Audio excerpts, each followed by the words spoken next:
Country delight buffalo milk ని మా family వాళ్ళకి ఎప్పటి నుండో వాడుతున్నాను. ఈ పాల ఫస్ట్ యూజ్ నుండి నాకు దీనిపైన చాలా నమ్మకం వచ్చింది. Choose country delight and live better. Bharat Russia శిఖరాగ్ర సమావేశం వేదికగా భారత ఇంధన అవసరాలని తీరుస్తాం, అంతరాయం లేకుండా చమురు సరఫరా చేస్తాము అని చెప్పి పుతిన్ హామీ ఇచ్చారు. దాంతో పాటు ఆరోగ్యం, ఆహార భద్రత, షిప్పింగ్ తదితర 16 ఒప్పందాలు కుదిరాయి. సార్, భారత్ రష్యాల మధ్య కుదిరిన ఈ ఒప్పందాల ప్రత్యేకత ఏంటి?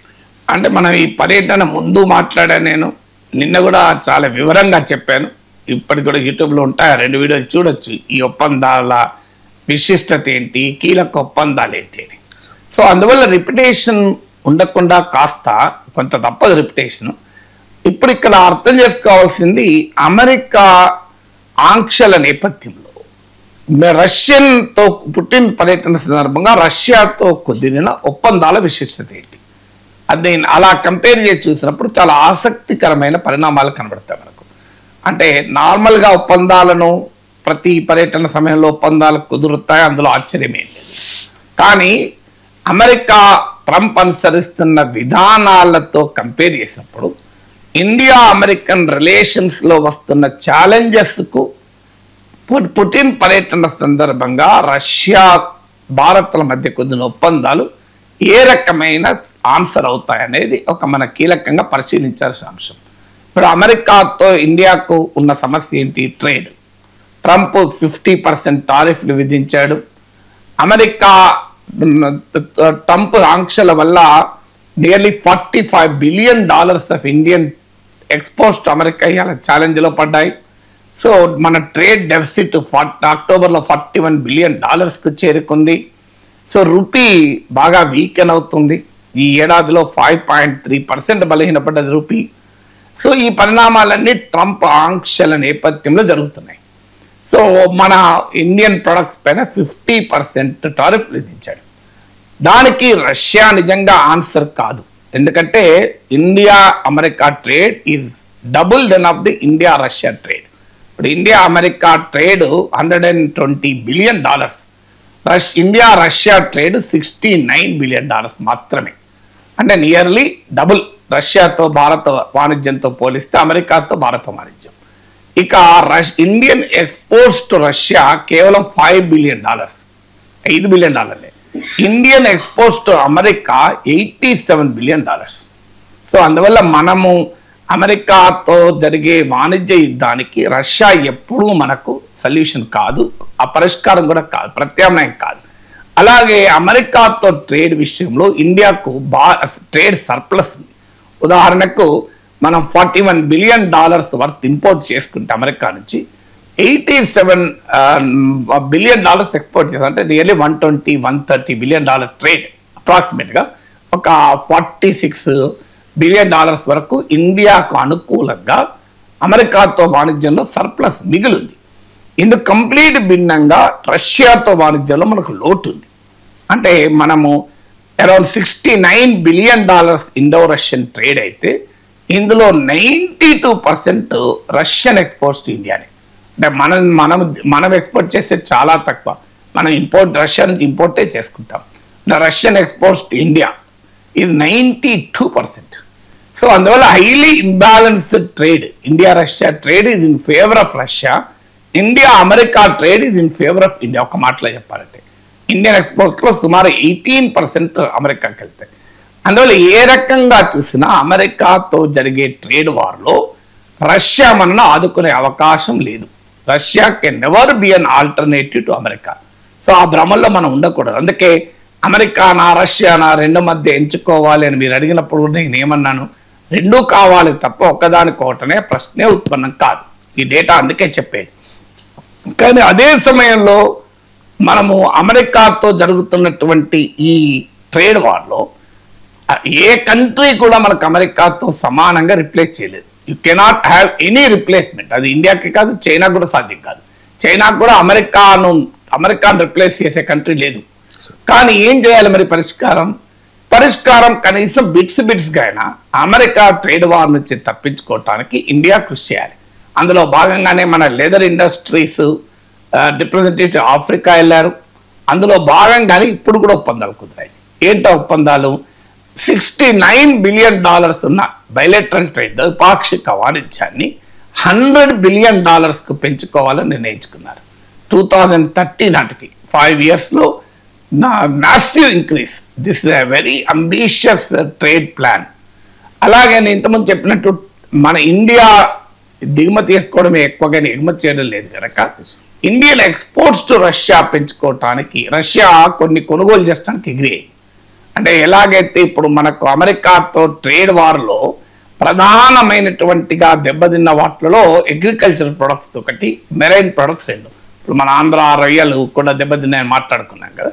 సో ఈ రష్యా ఇప్పుడు ఒప్పందం కుదుర్చుకుంది ఏంటంటే ఇండియా నుంచి మోర్ అగ్రికల్చర్ ప్రొడక్ట్స్ కొంటాం, మోర్ మెరైన్ ప్రొడక్ట్స్ కొంటాం అని ప్రతిపాదించింది.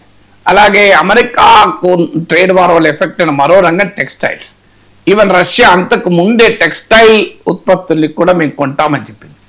అఫ్ కోర్స్ అమెరికాతో దెబ్బతింటున్న వాణిజ్యాన్ని రష్యాతో వాణిజ్యం పోడ్చలేదు, కానీ అట్లీస్ట్ సింబాలిక్గా సిగ్నలింగ్ మాత్రం ఇట్స్ అ పర్ఫెక్ట్ సిగ్నలింగ్. అంటే అమెరికాకు ట్రంప్కి సిగ్నలింగ్ ఏంటంటే, నీవు కొనకపోతే మాకు కొనేవాళ్ళు లేడనుకుంటున్నావా, మేము చూడు ఇంకో కొత్త రూట్లు వెతుక్కుంటున్నాం అనే సిగ్నలింగ్ మాత్రం బలంగా ఉపయోగపడుతుంది. ఇప్పటికిప్పుడు అమెరికా మనం అమెరికా కొనకపోతే అవన్నీ తీసుకెళ్లి రష్యాలో అమ్మలేం, అది ప్రాక్టికల్గా ఎప్పుడు సాధ్యం కాదు. కానీ బట్ దట్ ప్రాసెస్ అది బిగిన్, దారెత పడుతుంది. ఇప్పుడు మెరైన్ ప్రొడక్ట్స్ ఎక్కువ కొంటానని రష్యా ఒప్పుకుంది, అగ్రికల్చరల్ కమాడిటీస్ కొంటానని ఒప్పుకుంది, అంతకుముందే టెక్స్టైల్ కొంటానని ఒప్పుకుంది, ఎలాగూ టెక్నాలజీ స్పేర్ పార్ట్స్ ఇట్లాంటివి తనకు కావాల్సినవనే కొంటానన్నది.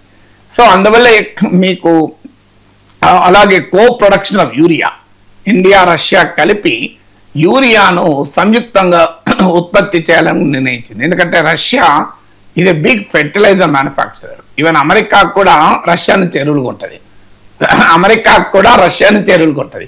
సో అందువల్ల it is a big manufacturer of fertilisers Russia. So అందువల్ల ఎనర్జీ ఇండస్ట్రీ బలంగా ఉండడం వల్ల ఫెర్టిలైజర్, ఇప్పుడు ఇండియాలో యూరియా కొరత ఉంది. మనం చదువుకున్నాక పేపర్లలో యూరియా కొరకు రైతులు లైన్లలో నిలబడడం, అందువల్ల ఇండియా రష్యా జాయింట్గా యూరియా ప్రొడ్యూస్ చేస్తుంది. సో అందువల్ల ట్రేడ్ విషయంలో అమెరికా మన పైన యుద్ధం చేస్తున్న సమయంలో రష్యా నేను ఆదుకుంటాను, కలిసి వస్తానని మొదలుపెట్టింది. అదొక పాజిటివ్ సిగ్నల్ కదా. ఇక రెండవది డిఫెన్స్ తీసుకుంటే, డిఫెన్స్లో మనకు రష్యా ఇది లాంగ్ టర్మ్ సప్లయర్. నేను ఇంతవరకు చెప్పాను మీకు 2017కు ముందైతే 75% of India defence imports from Russia. 2017కి ఇది 62% పడిపోయింది. ఈవెన్ నా కూడా 36% మనం రష్యా నుంచే దిగుమతి చేసుకుంటాం ఈవెన్ టుడే. దీనికి ఇటీవల కాలంలో అమెరికా నుంచి పెరిగింది, ఇప్పుడు అరౌండ్ 10%కు దాకా చేరుకుంటుంది. కానీ అమెరికన్ డిఫెన్స్ ఇంపోర్ట్స్కు రష్యన్ డిఫెన్స్ ఇంపోర్ట్కు మౌలికమైన తేడా ఉంది. ఆ మౌలికమైన తేడాను కూడా పుటిన్ పర్యటన రుజువు చేసింది. ఇప్పుడు అమెరికా మనకి F-35 విమానాలు అమ్మచ్చు, ఇంకోటి అమ్మచ్చు. దీంట్లో ఇప్పటి వరకు రష్యా నుంచి మనం ప్రధానంగా బయర్గా ఉన్నాం, కొంత పార్ట్నర్గా కూడా ఉన్నాం. బ్రహ్మోస్ మిసైలు ఇలాంటి విషయంలో టెక్నాలజీ ట్రాన్స్ఫర్. ఇప్పుడు కో ప్రొడక్షన్ అండ్ కో ఇన్నోవేషన్ మీద ఎంఫసిస్ ఇస్తున్నాం. అంటే ఇండియా రష్యా కలిపి జాయింట్గా డిఫెన్స్ ప్రొడక్షన్ చేసి ప్రపంచానికి అమ్మడం. ఇప్పుడు నిన్నటి దాకా మనం రష్యా నుంచి S-400 బయర్ము, ఇప్పుడు S-500 కలిసి ప్రొడక్షన్ చేయాలని ఆలోచిస్తున్నాం. నిన్నటి దాకా మనము సుకోయ్ 50 సుకోయ్ యుద్ధ విమానాల బయర్తో పాటు టెక్నాలజీ ట్రాన్స్ఫర్ చేసి మనం కూడా తయారు చేసుకున్నాం. ఇప్పుడు జాయింట్గా సుకోయ్ తయారు చేసి అమ్మడం. సో అందువల్ల అమెరికాకు సిగ్నలింగ్ ఏంటంటే, ఇండియా రష్యా డిఫెన్స్ కోఆపరేషన్ను అమెరికా కాదు, అమెరికాను పుట్టించిన వాడు కూడా ఏమీ చేయలేడు, this is a qualitatively higher లెవెల్కి వెళ్తోంది అనేది రెండో ఫ్యాక్టర్. మూడో ఫ్యాక్టర్ ఏంది, ఇప్పుడు అమెరికా ట్రంప్ ఏం చేస్తున్నాడు, ఇండియన్ H-1B వీసాల పైన ఆంక్షలు పెడుతున్నాడు. అంటే ఇండియా స్టూడెంట్స్ పైన ఆంక్షలు పెడుతున్నాడు.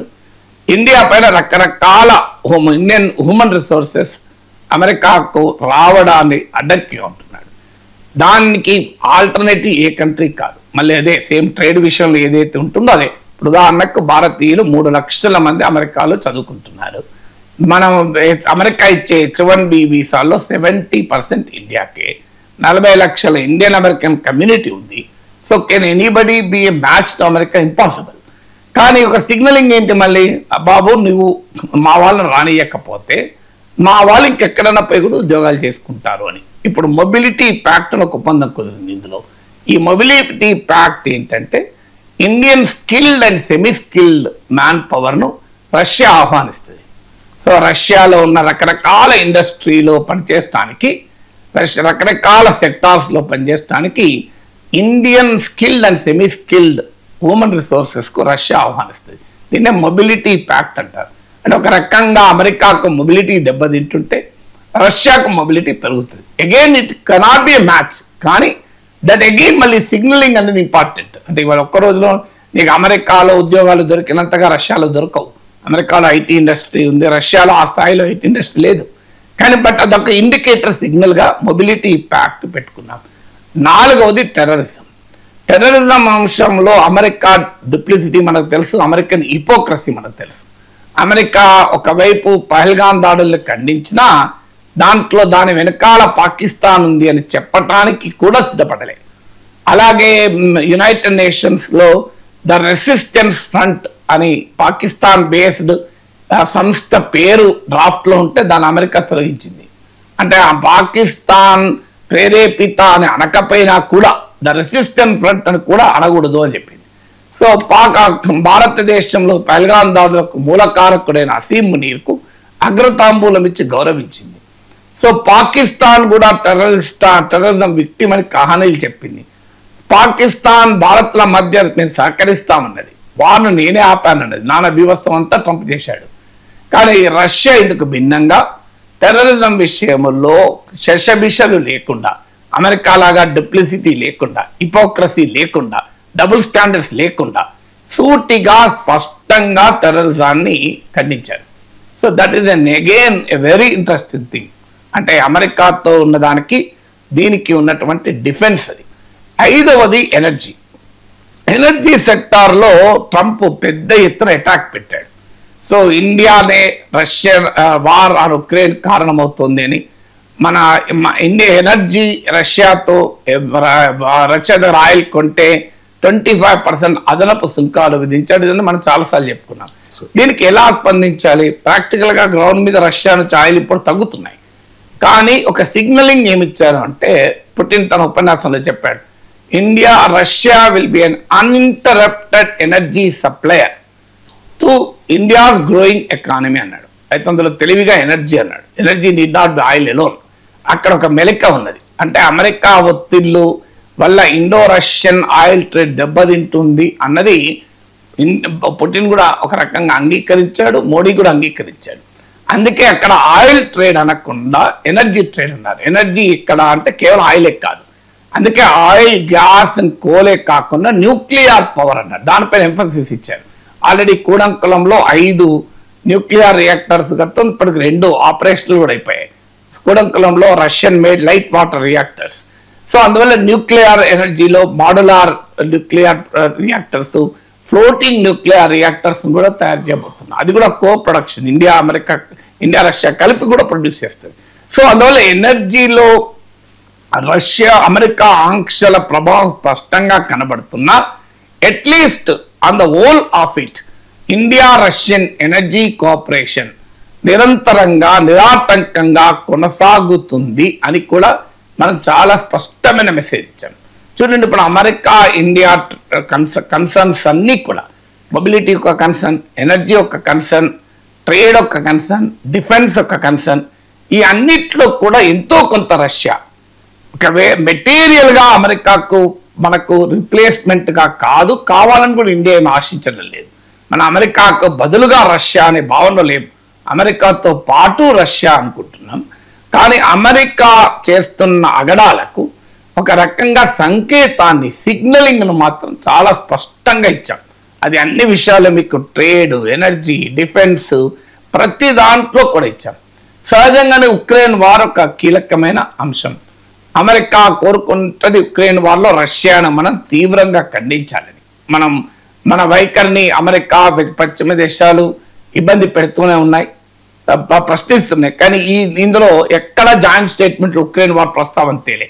కానీ మోడీ తన ఉపన్యాసంలో మాత్రం మేము తటస్థంగా లేము, మేము శాంతి పక్షాన ఉన్నాం, ఉక్రెయిన్ వార్ పరిష్కారానికి జరిగే శాంతి ప్రయత్నాలు ఆహ్వానిస్తాం, అవసరమైన భాగస్వామ్యాన్ని కూడా కలిగి ఉంటామని చెప్పారు. అందువల్ల ఉక్రెయిన్ వార్ పైన మొదటి నుంచి మన స్టాండ్ ఏందో ఇప్పుడు ట్రంప్ ఒత్తిళ్లు ఉన్నా మా స్టాండ్ ఏమీ మారదు. అమెరికా ఒత్తిడి మేరకు మేమేమి రష్యాను ఖండించము, అదే సమయంలో రష్యాతో ఫ్రెండ్షిప్ ఉంది కనుక ఉక్రెయిన్ వారు సమర్థించము. This has been the time tested stand of India 2020 నుంచి.